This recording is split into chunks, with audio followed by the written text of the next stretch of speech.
மெதுவாக உன்னை கொஞ்சம் தொட வேண்டுமே திருமேனி எங்கும் விரல்கள் பட வேண்டுமே அதற்காக நேரம் ஒன்று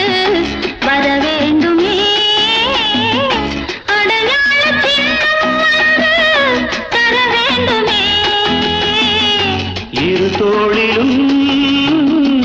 மணமாலைகள் கொண்டாடும் காலம் என்று கூடும் என்று தவிக்கின்ற தவிப்பெண்டவோ என் கண்மணி காதலி இடமாங்கனி உன்னை பார்த்ததும் சிரிக்கின்றதே நான் சொன்ன ஜோக்கை கேட்டு நாடமும் நீ நகைச்சுவை மன்னன் இல்லையோ என் மன்னவன் காதலன் என்னை பார்த்ததும் ஓராயிரம்